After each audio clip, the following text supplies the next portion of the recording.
With yesterday, Remembrance Sunday at the Cenotaph, we saw Keir Starmer and all the usual mob, all that line of ex-prime ministers, what a disaster from beginning to end, standing there with a wreath, ready to lay it and pontificate over our glorious war dead. And of course there was the controversy over Farage not being allowed to lay a wreath. That was yesterday. Well, welcome back to the channel, everybody, and thank you for joining me once again. You never guess where Keir Starmer finds himself today. Have a look at this picture here.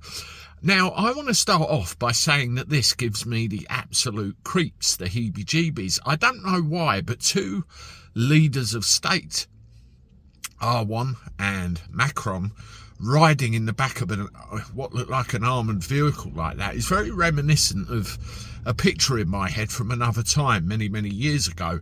I will allow you to fill in the gaps. It just looks very communistic in a funny sort of way. I don't know whether you agree with me, but one of the things that I found very interesting is the fact that Starmer is the first British Prime Minister in 80 years to go over and take part in the Armistice Day ceremonies such as what happened. Why 80 years? Why so long? In fact, Winston Churchill himself was the last one to go over there. Was it no one was invited? Was it no one took up an invite when one was given, or what else was going on? Why so long?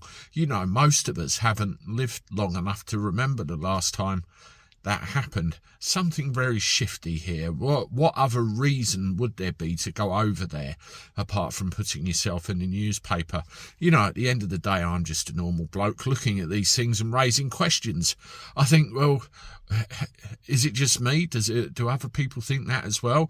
If you want to join in that regular chat here about all these events and everything, please subscribe to the channel, free to do, and you join a growing community of like-minded people, and please make sure you hit the like button as well.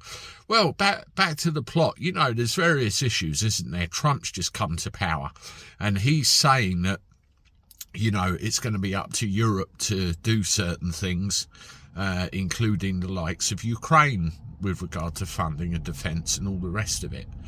There's the obvious elephant in the room we will call the EU, and I do believe that at some point or other we are going to end up back in there. Not that I believe we ever left in the first place.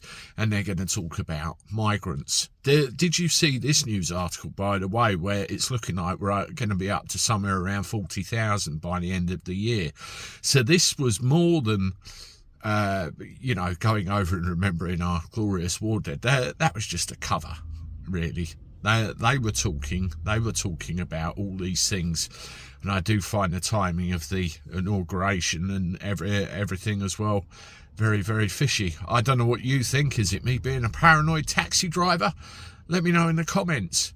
I've got a playlist here where you can see a series of other videos about Keir Starmer, and it's well worth watching because you've got to hold his feet to the fire and pull out what he's up to and say what you think, definitely.